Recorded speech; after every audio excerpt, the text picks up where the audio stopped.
Ekonomi dan Bisnis Universitas Riau Kepulauan. Pada kesempatan ini saya akan menyampaikan terkait dengan mata kuliah yang saya ampu yang sesuai dengan bidang keahlian saya, yaitu Manajemen Strategi. Adapun tujuan dari video pembelajaran ini adalah untuk memenuhi syarat sertifikasi dosen tahun 2026, yaitu dokumen pernyataan diri dosen untuk unjuk kerja Tridharma Perguruan Tinggi atau PDD UKT-PT. Mata kuliah manajemen strategik ini ditujukan untuk mahasiswa semester 6 dengan bobot SKS 3 SKS dengan kode mata kuliah MNJ 63718. Mata kuliah ini diselenggarakan dengan 16 kali pertemuan tatap muka dengan rincian 14 kali pertemuan tatap muka penyampaian materi dan 1 kali pertemuan ujian tengah semester serta 1 kali pertemuan ujian akhir semester. Mata kuliah manajemen strategi membahas tentang konsep perumusan strategi, implementasi strategi, dan evaluasi strategi yang digunakan untuk mencapai keunggulan kompetitif perusahaan. Pembelajaran mencakup analisa lingkungan internal dan lingkungan eksternal, kemudian penentuan posisi strategis, kemudian penyusunan rencana implementasi adaptif melalui studi kasus, dan pembelajaran berbasis proyek. Tidak hanya itu, mata kuliah manajemen strategik ini juga membahas tentang bagaimana menyusun solusi strategi aplikatif untuk meningkatkan kinerja dan daya saing perusahaan.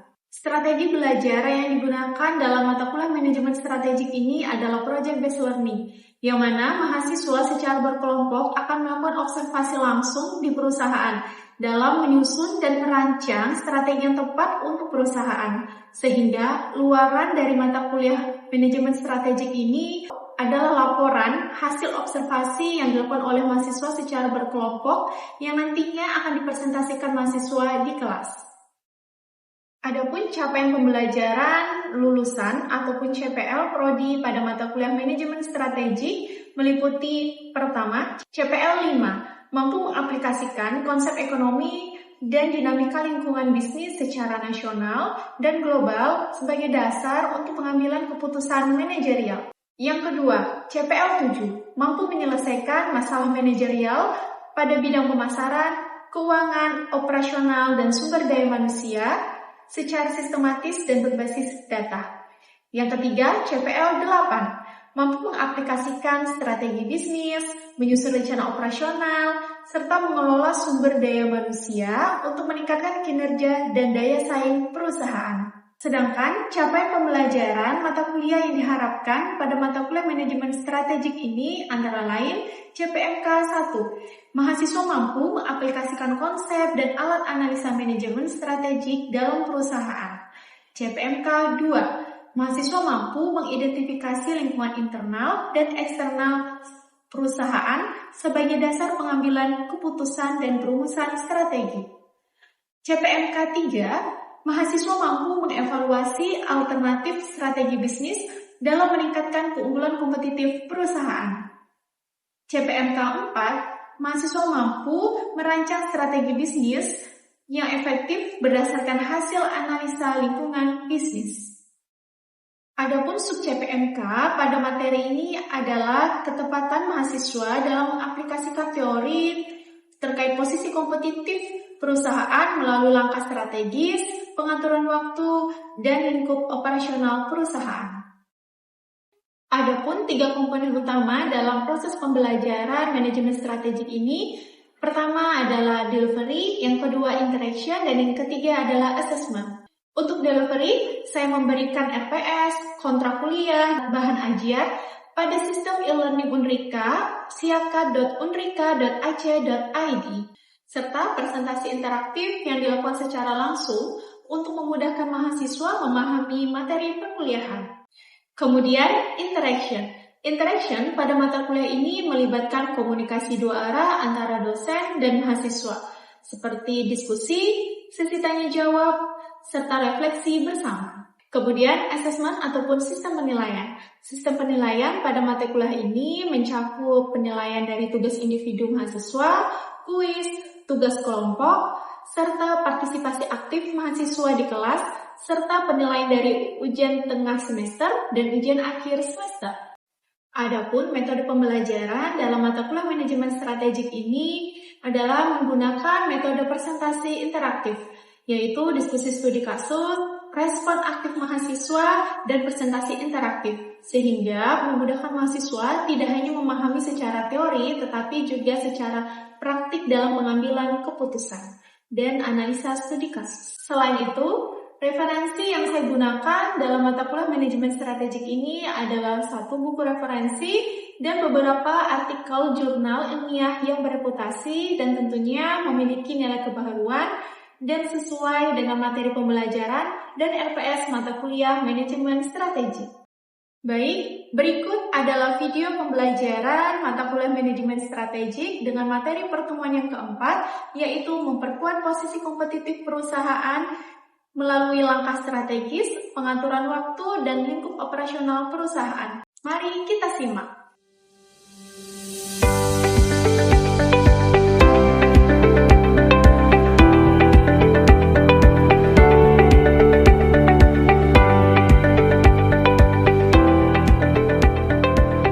Assalamualaikum warahmatullahi wabarakatuh. Waalaikumsalam warahmatullahi wabarakatuh. Selamat malam teman-teman semuanya. Malam, Bu. Oke. Anissa Rara, hadir Bu. Sarhidai, hadir Bu. Cindy Karista, hadir Bu. David Ibra, Tessa Naomi, hadir Bu.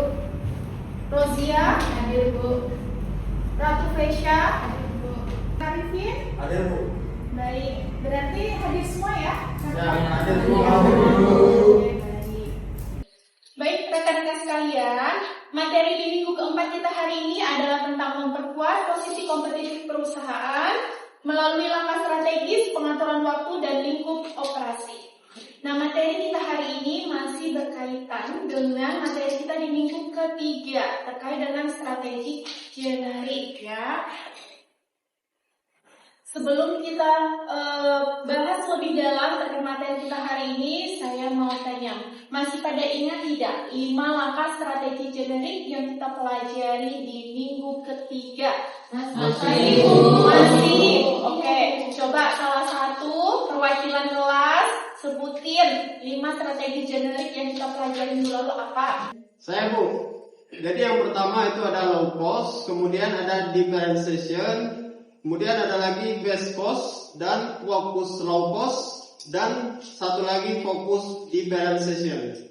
Iya benar Arif, jadi tadi sudah kamu sampaikan, jawabannya sudah tepat. Jadi ada 5 strategi generik teman-teman yang bisa dijalankan oleh perusahaan. Yang pertama adalah strategi low cost, strategi differentiation, strategi best cost, fokus low cost, dan yang terakhir strategi fokus differentiation. Nah, kelima strategi generik ini bisa diterapkan oleh perusahaan dalam mencapai keunggulan kompetitif yang berkelanjutan. Kemudian teman-teman, kenapa tadi saya sampaikan bahwa materi minggu lalu itu masih berkaitan dengan materi minggu ini? Karena di minggu lalu strategi generik yang bisa dipilih oleh perusahaan. Ternyata untuk mencapai keunggulan kompetitif berkelanjutan, perusahaan harus memilih langkah-langkah strategis juga supaya mempermudah perusahaan dalam mencapai keunggulan kompetitif berkelanjutan dan memenangkan persaingan di pasar. Nah, nanti untuk materi kita hari ini teman-teman, kita akan belajar tentang langkah-langkah strategis yang bisa dipilih oleh perusahaan.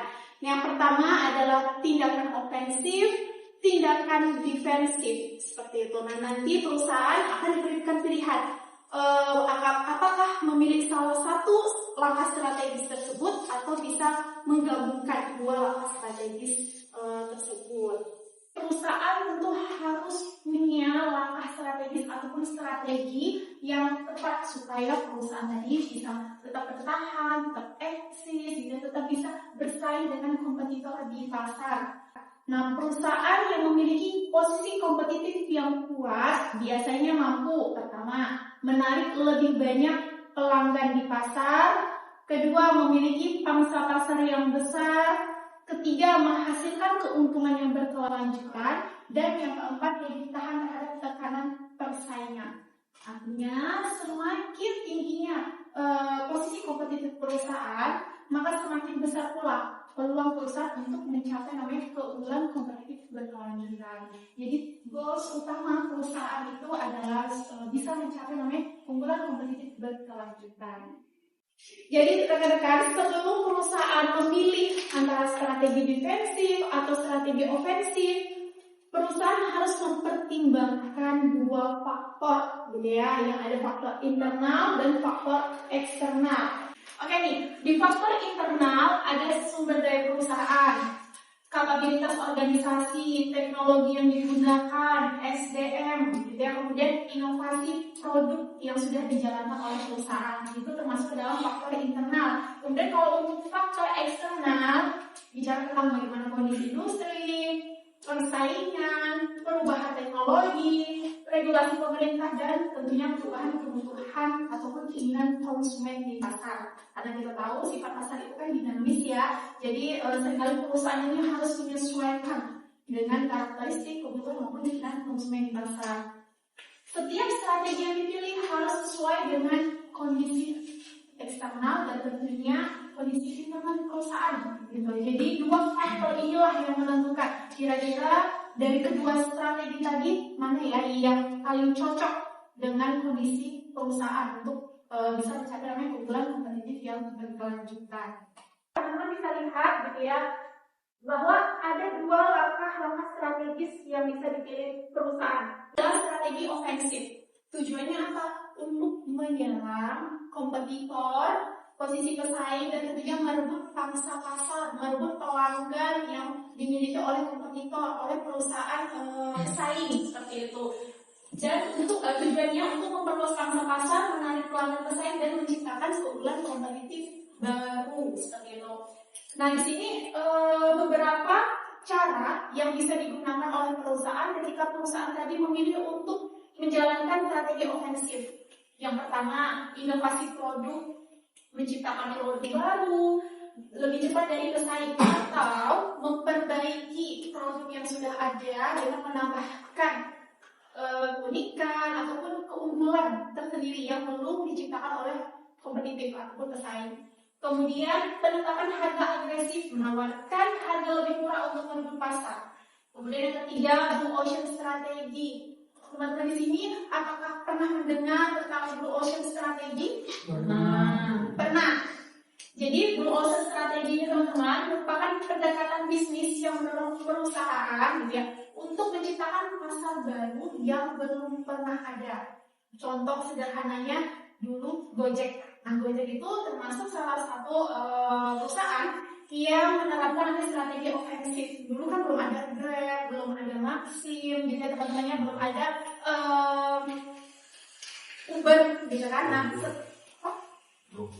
GoFood ya. Nah sekarang gitu ya, pendiri Gojek ini dia punya mindset innovation. Artinya perusahaan Gojek ini dibawa untuk menjalankan strategi ofensif, menciptakan bisnis baru, pangsa pasar baru seperti itu. Itu merupakan salah satu contoh dari strategi ofensif. Kalau tadi kita bicara tentang inovasi produk, itu kan termasuk dalam kategori strategi ofensif, gitu ya. Kita langsung ke contohnya. Yang pertama ada Apple, yang sampai saat ini bisa dikatakan bahwa Apple merupakan perusahaan pemimpin perusahaan di pasar teknologi, khususnya yang menciptakan smartphone. Nah hasilnya Apple berhasil mengubah industri smartphone dan menjadi salah satu perusahaan paling bernilai, paling inovatif di dunia seperti itu. Kemudian menyerang kelemahan pesaing kompetitor, itu termasuk dalam strategi ofensif ya teman-teman ya. Contohnya misalkan Samsung memanfaatkan keterlambatan inovasi beberapa produsen ponsel lain dengan menunjukkan berbagai model smartphone yang memiliki fitur lebih lengkap, harga yang beragam. Dan ketika beberapa pesaing dengan fokusnya menciptakan smartphone gitu ya, smartphone dengan fitur yang lengkap, dengan harga yang terjangkau, ternyata Samsung mengambil celah di pasar. Dia mengambil celah dengan menciptakan smartphone, mengadopsi teknologi layar besar. Bahkan kita bisa lihat sekarang HP Samsung gitu ya, untuk layarnya itu kan jauh lebih besar gitu ya dibandingkan HP yang ada di pasaran Apple, Huawei, Oppo dan sebagainya. Jadi Samsung lebih dulu memperkenalkan seri Galaxy Note yang kemudian menciptakan segmen pasar baru. Itu merupakan salah satu contoh dari strategi ofensif yang dilakukan oleh Samsung.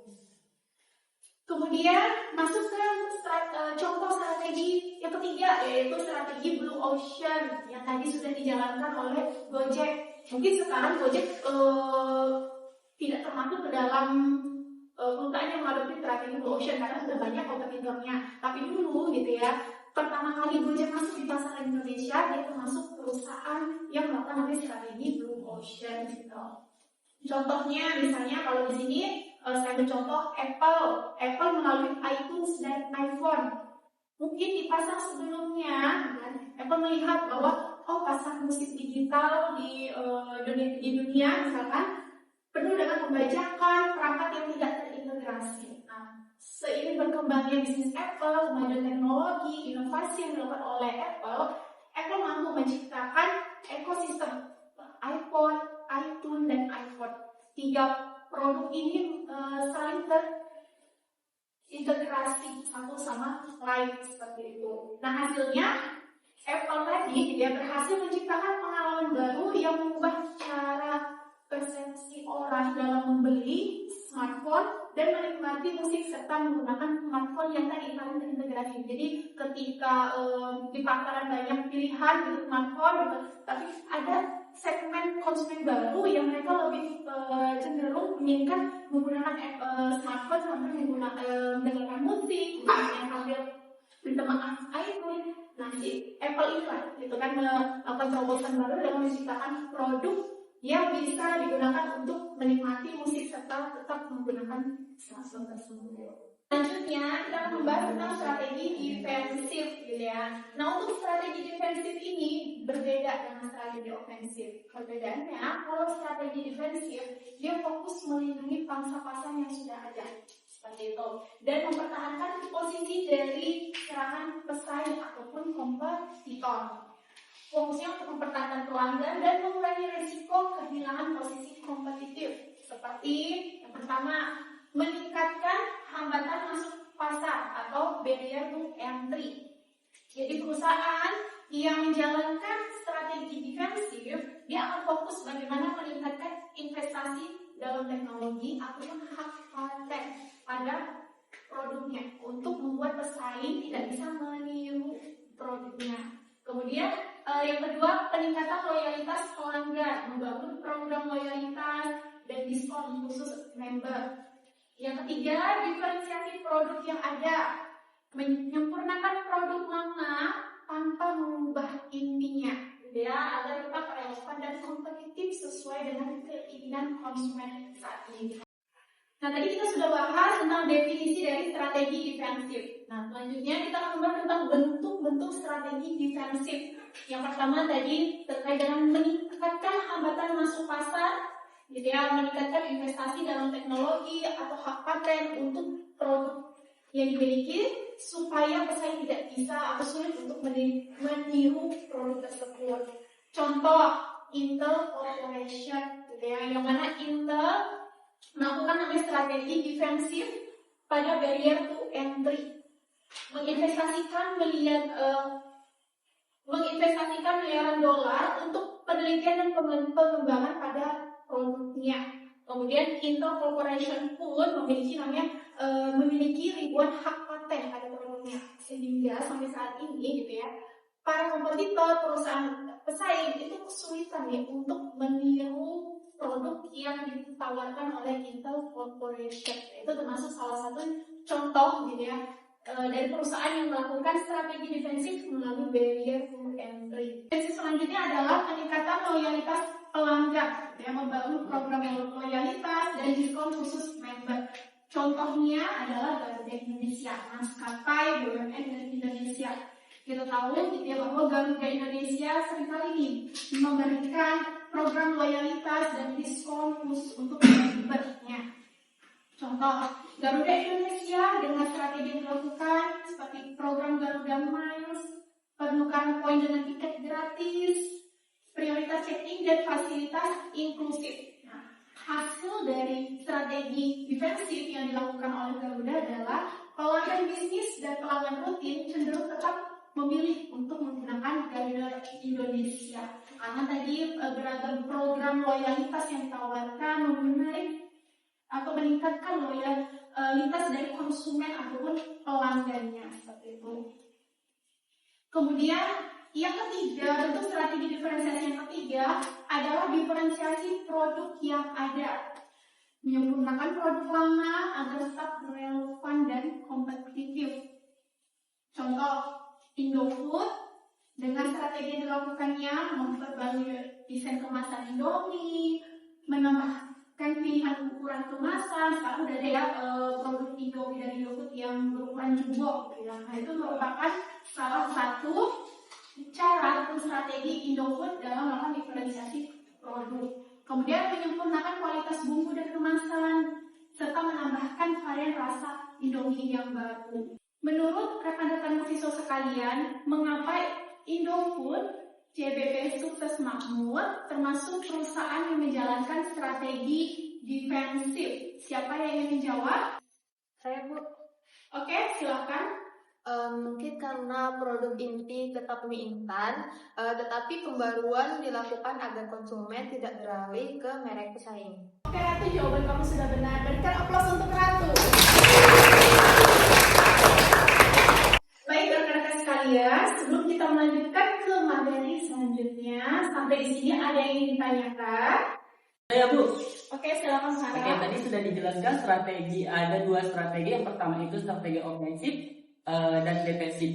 Nah, yang saya tanyakan, apakah strategi mana yang paling menguntungkan bagi perusahaan? Apakah ofensif atau defensif? Oke, berarti ada pertanyaan yang Muharram. Jadi teman-teman, seperti yang sudah kita bahas tadi ya, ada strategi defensif dan strategi ofensif.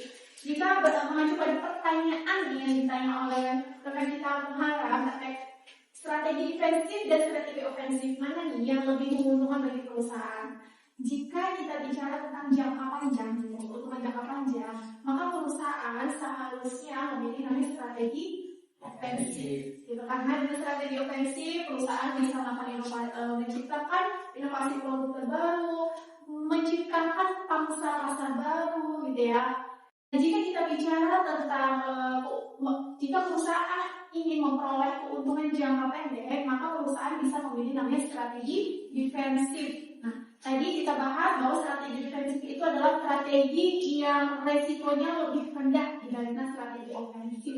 Karena di strategi defensif ini ya teman-teman, perusahaan itu hanya memperbaiki atau meningkatkan fitur keunikan yang ada di pada produk yang sudah ada, gitu. Sehingga tadi jika perusahaan ingin memperoleh keuntungan jangka panjang, maka perusahaan boleh memilih strategi ofensif. Tapi jika perusahaan orientasinya keuntungan jangka pendek, maka perusahaan bisa memilih strategi defensif.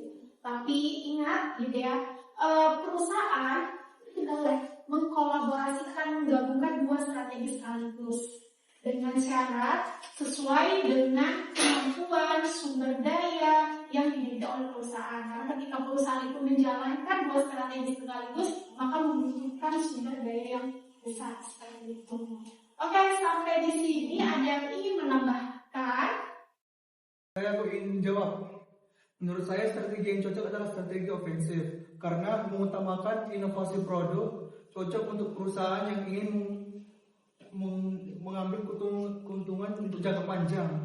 Oke, rekan-rekan sekalian, tadi kita sudah membahas tentang apa itu strategi ofensif, apa itu strategi defensif, lalu 3 kategori waktu strategis yang bisa dipilih oleh perusahaan ketika memilih menggunakan strategi ofensif atau strategi defensif. Nah, sebelum saya akhiri pertemuan kita hari ini, sampai di sini ada yang ingin ditanyakan? Sudah cukup ya. Oke, baik.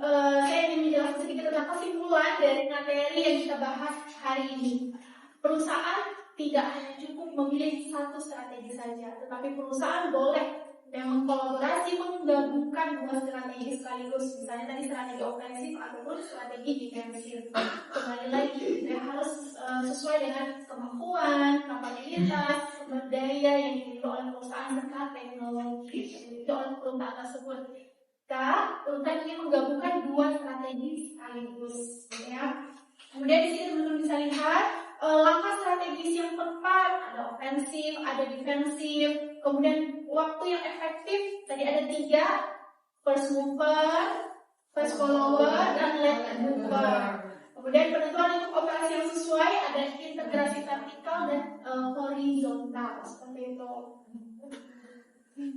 Nah, ketiga aspek ini teman-teman tentu mempengaruhi perusahaan dalam mencapai keunggulan kompetitif yang berkelanjutan dan memenangkan persaingan di pasar. Oke, untuk materi kita hari ini sudah selesai, tetapi sebelum kita pulang, saya akan memberikan tugas individu yang bisa kalian kerjakan di rumah. Nah, tugas individunya adalah menganalisa studi kasus, strategi ofensif dan defensif. Di PPT di depan teman-teman bisa lihat gitu ya, soal kasusnya perusahaan minuman lokal fresh aware menghadapi persaingan yang semakin ketat. Beberapa pesaing telah meluncurkan produk baru dengan harga yang lebih murah dan promosi yang agresif. Nah, rekan-rekan sekalian harus menjawab 3 pertanyaan. Yang pertama, mengidentifikasi ancaman yang dihadapi oleh fresh aware. Pertanyaan yang kedua, rancang minimal 3 strategi ofensif yang sesuai dengan kondisi bisnis di fresh aware. Kemudian pertanyaan ketiga, rancang minimal 3 strategi defensif yang dapat dilakukan oleh bisnis fresh aware. Jadi nanti teman-teman harus menjawab 3 pertanyaan, lakukan analisa berdasarkan materi yang sudah kita pelajari hari ini. Nanti akan saya share PPT materi kita hari ini, silakan dibaca, dipahami, dan dikerjakan tugas individunya dengan baik. Sampai di sini ada pertanyaan? Jadi Bu, tugasnya tulis tangan atau diketik? Oke baik, untuk tugasnya diketik ya teman-teman, tugasnya diketik. Nanti akan saya share link Google Drive untuk mengumpulkan tugas individunya. Oke baik, sampai di sini ada pertanyaan? Tidak ada. Oke baik, terima kasih rekan-rekan sekalian. Kalau begitu saya akhiri pertemuan kita hari ini. Terima kasih atas partisipasinya. Nanti silakan dibaca kembali PPT-nya. Jika ada pertanyaan bisa ditanyakan di sesi perkuliahan selanjutnya. Terima kasih. Mohon maaf jika ada salah kata. Saya akhiri, saya tutup. Assalamualaikum warahmatullahi wabarakatuh.